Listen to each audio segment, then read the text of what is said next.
é a nossa enquete. A estreia dos brasileiros no Mundial foi, galera do YouTube pode ir votando por aí, foi ótima, foi boa, foi surpreendente ou dava para ter sido melhor? A gente até tirou a opção ruim ali, porque me parece que foi pelo menos uma estreia ok aí dos brasileiros. Hernanzito, eu acho que eu já sei o que você vai responder, hein? É ótimo, né? Ótima? Eu ia dizer que você iria de boa. Não, eu achei que foi ótima. É? Estreia dos brasileiros, acho que sim, foi... O Flamengo jogou bem, sem sustos. O Palmeiras fez uma excelente partida contra o Porto. Fluminense fez uma excelente partida contra o Borussia. E o Botafogo fez o possível e o que deu para fazer para ganhar do Seattle, que era ali o adversário a ser batido do grupo. E aí eu não vou nem falar assim, mas o Botafogo tem... Ninguém tem obrigação. Eu acho que se você pensa em classificar em estratégia num grupo difícil como é esse, do Botafogo, cara, o primeiro passo, e foi muito bem dado, foi vencer o Seattle Sounders. E foi uma vitória ok, né? Uma vitória interessante, uma vitória importante, que deixa o Botafogo animado aí para essa próxima fase, por que não? Então, acho que assim, foi tudo bom, eu acho que eu coloco como ótimo. Tá certo, ó, eu vou votar também, eu coloco como boa. Boa? A sensação é que sempre dá para ter sido melhor, né? Claro, a gente sempre fica com essa sim. sensação. O segundo tempo do Botafogo foi ruim, mas venceu, então já tá de bom tamanho.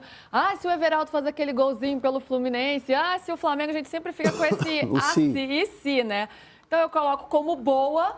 Acho que o Palmeiras também, né, poderia ter vencido o Porto, teve aí muitas oportunidades, faltou um pouquinho de eficiência. Vou classificar como boa, que já está de bom tamanho, hein? Para uma estreia no Mundial de Clubes, estava todo mundo um pouco preocupado, né? Como é que os brasileiros vão se portar? Para mim, eles estão se saindo bem até agora, pelo menos nessa primeira rodada. Quem está se saindo sempre maravilhosamente bem é ele, PVzito. Tá aí já? Ele chegou, por aí. Chegou o homem. Chegou o homem. Eu não posso mostrar para lá. Só não chegou a voz. Chegou a imagem, o vídeo, só não chegou a voz. E para lá? Agora sim. Tá sem voz? Agora tá com voz. Sim. Eu não posso mostrar para lá. Eu só posso mostrar para cá. Tá bom. Porque lá é o campo. E PVzito, as pessoas não sabem onde você está hoje? Hard Rock Stadium, em Miami, onde daqui a pouco jogarão Real Madrid e Al Hilal. A gente chegou aqui agorinha, faz uns 15, 20 minutos. Foi tempo de subir até a cabine de imprensa. Essa aqui é a tribuna de imprensa, o local onde os jornalistas assistem a partida. E a gente subiu até aqui, mas os portões, incrivelmente, ainda estão fechados para o público.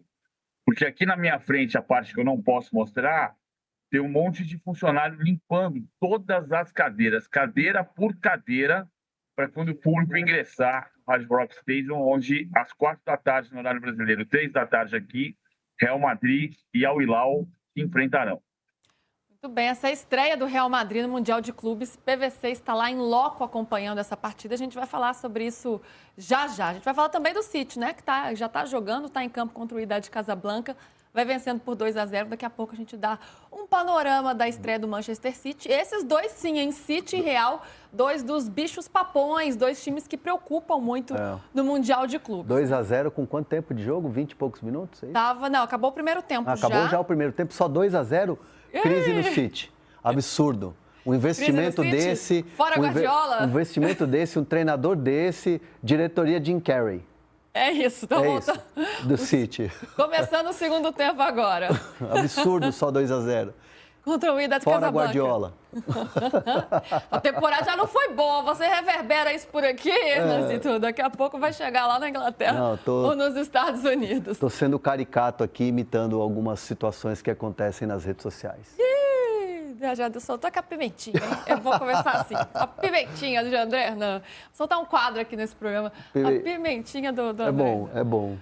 Vamos ver o resultado dos brasileiros e a gente já vai trazer aqui esse debate que a gente trouxe na enquete, né? Que é falando sobre como foi a estreia dos brasileiros e, mais do que isso, como foi essa medição de forças aí contra os europeus, contra os outros times também, mas principalmente contra os europeus.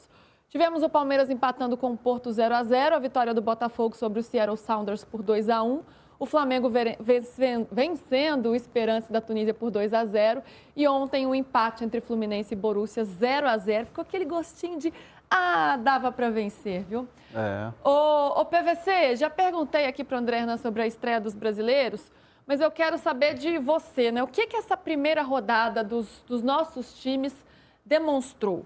A gente consegue brigar contra os europeus ou tem que colocar sob um contexto aí? Que tipo de europeu a gente consegue enfrentar? O que essa primeira rodada diz pra gente? Eu gosto muito, Luísa, de uma estatística que ontem a gente apresentou, que o UOL apresentou, foi uma encomenda, digamos, do nosso diretor de esportes, José Ricardo Leite, que é o número de confrontos de clubes europeus contra clubes de outros continentes desde a última derrota em jogos oficiais, Corinthians 1, Chelsea 0, final do Mundial de 2012. De lá para cá, contando o empate do Monterrey contra a Internacional ontem, 1-1, são 29 confrontos, 25 vitórias europeias e 4 empates.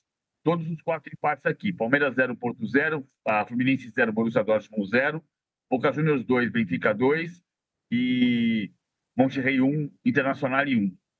Cara, então, assim, a superioridade europeia ela é muito flagrante hoje e não é um acaso. É flagrante nos torneios de clubes, diferentemente dos torneios de seleções, por causa da capacidade de contratar jogadores de todos os lugares do mundo. Depois do caso Bosman, você ter o Ian Couto jogando pelo Borussia Dortmund, brasileiro que é, com passaporte português.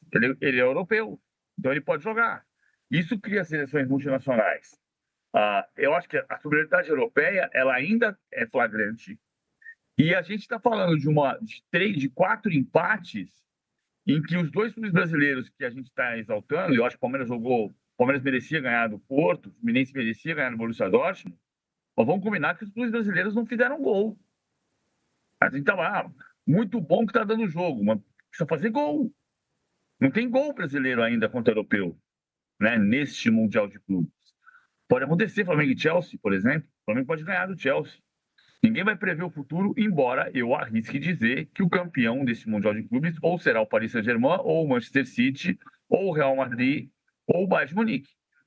A gente vai ver lá na frente, com certeza, se vai acontecer de fato, ou se a gente vai ter nos mata-matas os 4 brasileiros, se os 4 estarão lá, se os 4 vão conseguir avançar para as quartas. Como é que vai ser o tamanho da briga? Eu entendo que ainda é muito precoce, ainda é muito prematuro para dizer o que vai acontecer e para dizer principalmente que estamos no mesmo nível de força. Não, a América do Sul não está no mesmo nível de força da Europa. Eu concordo com o PVC, eu só queria fazer um alerta, né? Que se de repente a gente tiver algum brasileiro nas quartas ou até mesmo na semi, que seria espetacular, não é o azarão, não é azarão, é trabalho.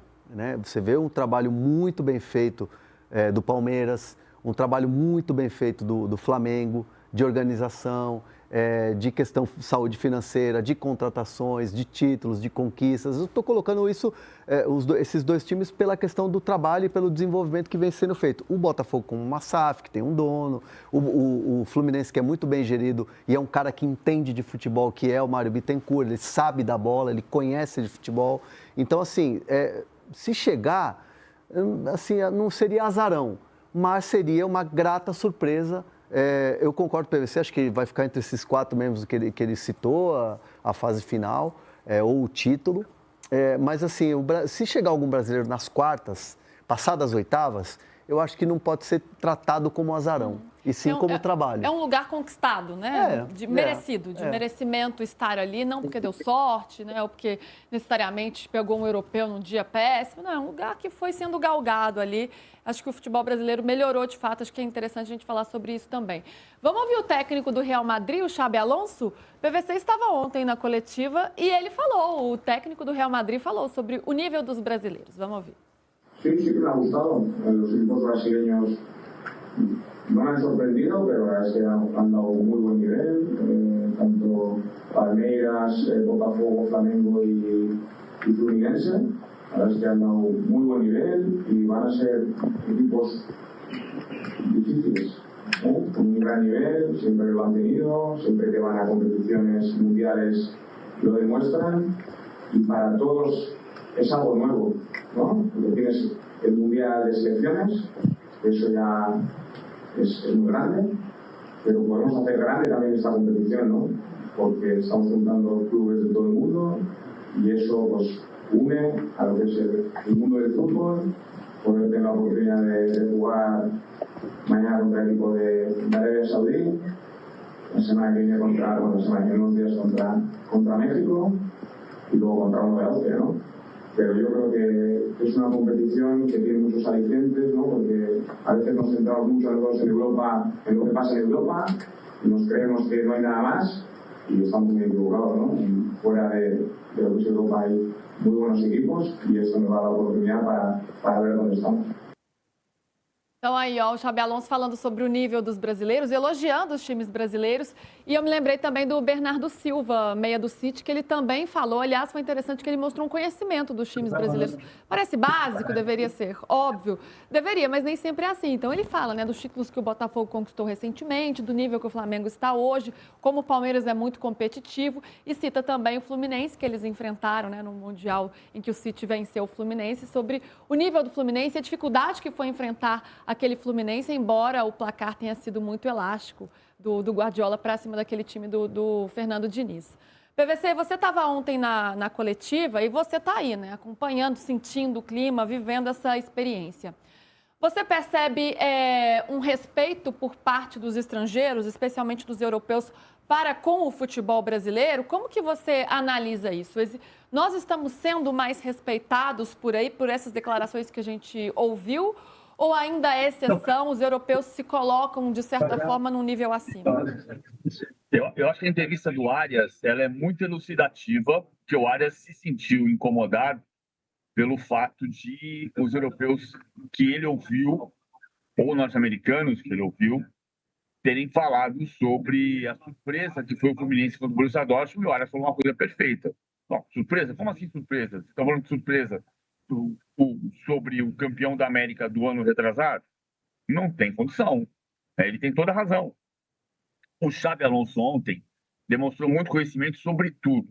Ele detalhou o Al Hilal, aliás, os portões aqui acabaram de ser abertos, tá? A torcida está entrando. Ele detalhou o Al Hilal, ele falou sobre como o time joga, ele falou sobre os jogadores. O Al Hilal teve um ataque mais positivo, claro que contra rivais diferentes, mas mais positivo do que o Real Madrid na temporada passada. Ele falou sobre os times brasileiros, falou como a gente ouviu ele analisando. Tem uma coisa que a evolução, a qualidade técnica do futebol brasileiro melhorou pelo poder econômico, capaz de você ter João Arias, por exemplo, que é colombiano e tem nível europeu, mas melhorou também do ponto de vista tático. E aí eu não estou falando, eu acho que a questão de você ter um intercâmbio com mais técnicos estrangeiros também fez melhorar os técnicos brasileiros. O Fluminense, muita gente se encantou com o Fluminense ontem, que é o time do Renato, mas que está muito atualizado taticamente. É disso que nós estamos falando. Eu estou fazendo um estudo que vai ser publicado amanhã no UOL sobre o Xabi Alonso e o novo futebol que ele propõe em contraponto ao Guardiola. E quando você olha, estuda, analisa taticamente o que o Xabi Alonso faz, muita coisa tem no Felipe Luiz e tem no Abel. Por exemplo, a marcação individual no tiro de meta, para pressionar o adversário, a maneira como ele pressiona. Então, desse ponto de vista tático, os europeus estão percebendo que os clubes brasileiros melhoraram. Do ponto de vista técnico, o Brasil tem mais força do que os adversários argentinos, embora o Real Madrid, o Xabi comemorou muito a contratação do Mastantuono, o argentino do River Plate. Mas aí é um poder econômico, né? Você ter um Arias faz diferença. Agora, tem gente de todo tipo, Luísa. Tem gente que não sabe nada sobre o que está acontecendo e tem gente como o Xabi Alonso que sabe tudo sobre o que está passando. Não dá para generalizar, né? Cada um vê o futebol de uma forma, estuda o futebol de uma forma e pensa de uma forma, né? Mas é legal a gente ter esse termômetro diretamente daí dos Estados Unidos, onde é o palco de tudo que está acontecendo, PVC. Agora, André, você sabe que aqui eu tenho que fazer meio advogada do diabo às vezes também, né? Esse é o papel, né?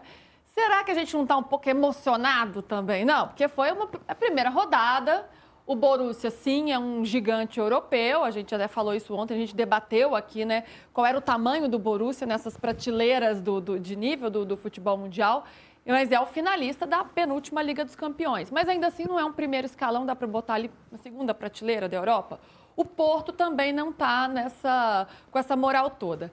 Será que foi só uma primeira rodada e está todo mundo muito emocionado? Tipo, agora estamos batendo de frente com os europeus e na hora que chegar um europeu, eu ia até usar um palavrão, um europeu que está ali... Top. Top, obrigada, Adriana, por me corrigir a tempo.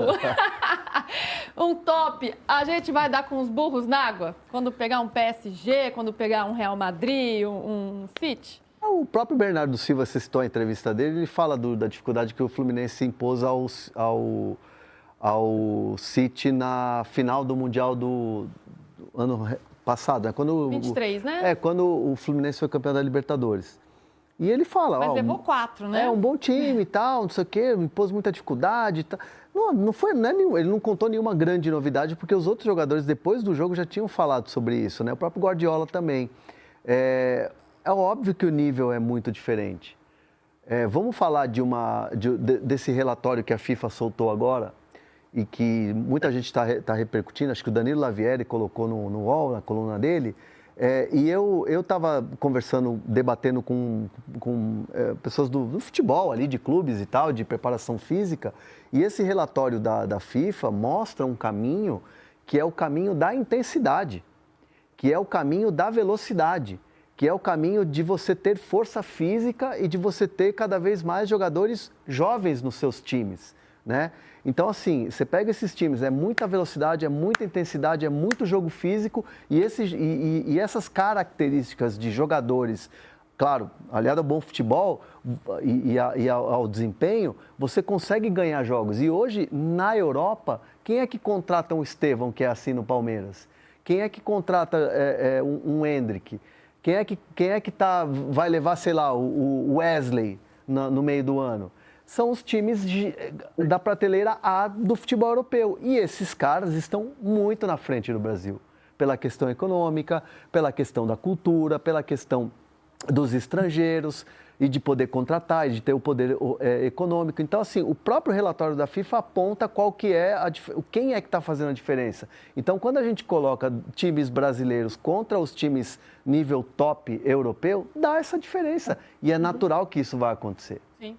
Embora o Estevão esteja indo para o Chelsea, que não teve uma temporada, né, tão brilhante, mas... Mas é a prateleira de cima que está levando. Sim, é um time que vai disputar a Liga dos Campeões, né? Sim. O que mudou, eu sei que eu estou redundante às vezes, mas o que é muito importante ter isso na cabeça. O que mudou o futebol de clubes no planeta foi o caso Bosman. Foi quando o Jean-Marc Bosman, jogador belga, jogava no Liège da Bélgica, queria se transferir para o Dunkerque da França, da segunda divisão da França, foi bloqueado porque ele tinha contrato, ele tinha passe preso ao Liège, e ele disse, eu não posso ter passe preso porque eu sou um trabalhador comum.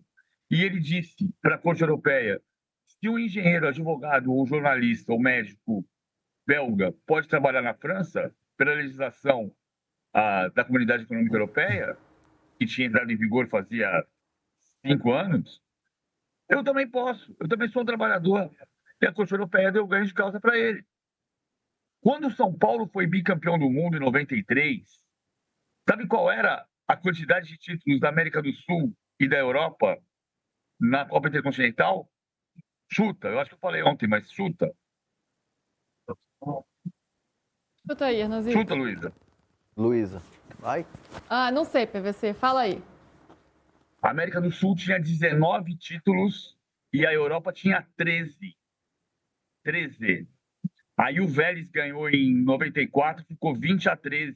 O Ajax ganhou em 95, ficou 20-14. E por que eu estou falando 95, 20-14? Porque 95 foi a sentença Bosman. E a partir de então, acabou o limite de estrangeiros. O primeiro time europeu, o primeiro time inglês a jogar com 11 estrangeiros foi o Chelsea, no dia 26 de dezembro de 99. Chelsea 2, Southampton 1.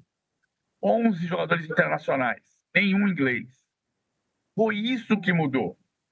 Porque quando o São Paulo jogou contra o Milan em 93, você tinha Toninho Cerezo, você tinha Miller, tinha Palinha, tinha Leonardo, você tinha gente que tinha saído e tinha voltado. Você tinha Ronaldão, que foi campeão do mundo. Você tinha André Luiz, que depois vai jogar na Espanha. E dali, embora tenha tido o êxodo antes, esse êxodo pós-95 é muito mais definitivo para a transformação do futebol de clubes. No futebol de seleções também, mas em menor escala. Você exporta mais cedo, você não tem o jogador identificado com o teu estilo. Fica mais globalizado o futebol. Mas no caso dos clubes, é um massacre, porque é um massacre econômico que leva todos os principais jogadores para os clubes europeus. Acho que o Brasil tem os estrangeiros e os brasileiros que a Europa grande não quer, ou que não conseguiu ainda. PVC, mas você é a favor de ter algum tipo de regulamentação nesse sentido para evitar uma disparidade tão grande? Não tem como, Luísa, porque a legislação internacional. A Europa é um país, né? A Europa é um continente, mas a Europa tem regras dentro da Comunidade Econômica Europeia. Se você tiver passaporte europeu, sabe qual é a única razão de eu não poder jogar num clube da Europa? Seu ótimo futebol, sua habilidade com a bola nos pés.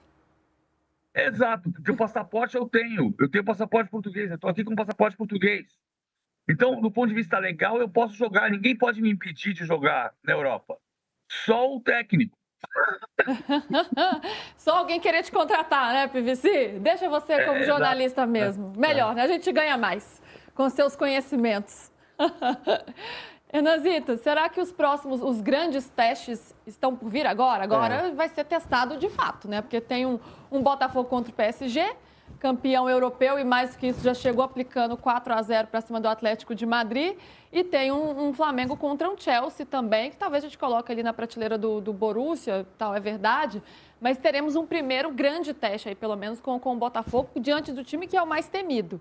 Será que agora é a hora do vamos ver aí, já na segunda rodada? Eu acho que vai ser legal e acho que não tem nenhuma semelhança com nada do que a gente viu até agora. Acho que até o próprio Xabi Alonso falou isso ontem na coletiva, de que tudo é novo, tudo é do zero, tudo começa agora. Então, quando a gente fala de competições internacionais, nesse sentido de, o time tal vai jogar o Mundial de Clubes. Esse Mundial tiro curto que a gente tem no fim do ano é uma coisa. Agora é uma competição onde você tem uma fase de grupos, dois times classificam, como se fosse uma Copa do Mundo de clubes, e é uma Copa do Mundo de clubes. Então, assim, acho que zero o game e a gente vai ver realmente a força dos times brasileiros. Não acho que a gente tem que tratar assim como muito complexo de inferioridade, aquela coisa, coitadinho do Botafogo, vai ser humilhado pelo PSG, o Flamengo não aguenta pro Chelsea não, é outro esporte. Então, acho que existe isso muito da capacidade, da diferença que a gente está discutindo aqui, falando, o PVC está trazendo muitos elementos também, mas eu acho que é chegar lá e jogar, gente, é jogar. Acho que não tem essa, não tem muito o que fazer. E foi o que o Fluminense fez ontem, né? O Renato Gaúcho montou o time ali, copeiro, dominou o meio de campo e foi muito bem ontem, apesar de a vitória não ter saído. Ô PVC, para a gente ir para o intervalo, eu ia te perguntar sobre a questão do calendário. Se isso realmente está interferindo no desempenho dos europeus, né? Para essa balança estar um pouco mais equilibrada, você já falou, né, sobre a evolução dos times brasileiros, a gente está falando sobre os times que não são os tops da Europa, estão ali numa segunda prateleira, pelo menos por essa primeira rodada. Tem uma questão do calendário, porque eles estão vindo aí de uma maratona europeia e chegaram ao fim agora da temporada, isso tem pesado. E o interesse também, a gente sempre fala, né, os europeus se importam ou não se importam com o Mundial de Clubes, vale só pra gente, não vale. Qual é o interesse que eles estão demonstrando de fato nessa competição? Eu acho que eles estão interessados, mas alguns clubes, os principais, estão usando esse início do torneio como intertemporada. Estão dosando muito força. O Chelsea não jogou com o time titular contra o LA. O Manchester City não está com o time titular agora. O Haaland entrou no segundo tempo, entraram agora o Haaland, o Bob e o Rodri. Está voltando a jogar, né, o Rodri, depois da lesão. Então, é um time que está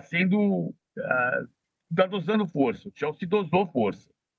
O Real Madrid, daqui a pouco, não tem escalação ainda divulgada, vai ter daqui a meia hora. O Mbappé não deve jogar, porque ele teve uma gripe muito, muito forte. Teve febre, pode até ir para o banco, mas dificilmente vai ser titular por causa desse problema. E a gente vai entender o time do Xabi Alonso. O Xabi Alonso pode escalar mais titulares porque ele quer dar rodagem para esse time.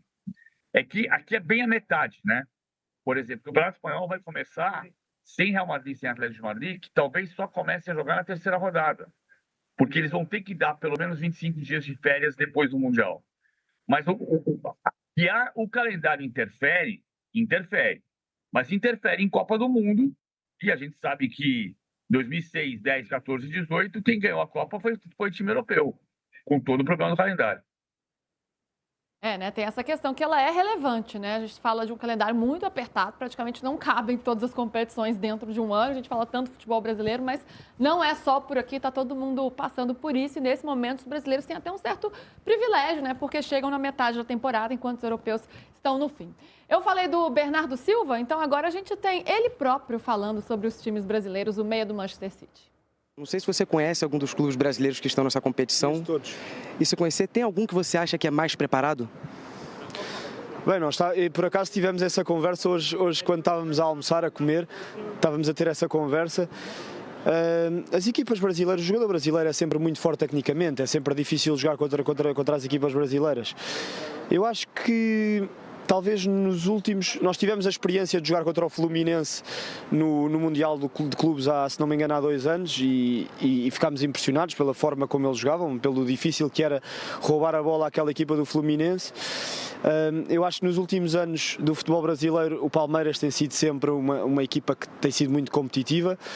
O Botafogo ganhou a Libertadores o ano passado e este ano talvez o Flamengo esteja um bocadinho por cima, mas são sempre equipas, qualquer uma que pode sempre brigar com qualquer equipa, são sempre equipas muito difíceis de jogar e nós como portugueses também desejamos o melhor às equipas brasileiras, falando o mesmo idioma, desejamos sempre também o melhor. Mas fisicamente você acha que pode ter uma diferença, fisicamente, taticamente? Fisicamente eu acho que as equipas brasileiras até estarão um bocadinho melhor preparadas do que nós, porque vão no meio da temporada, certo? E nós já no final.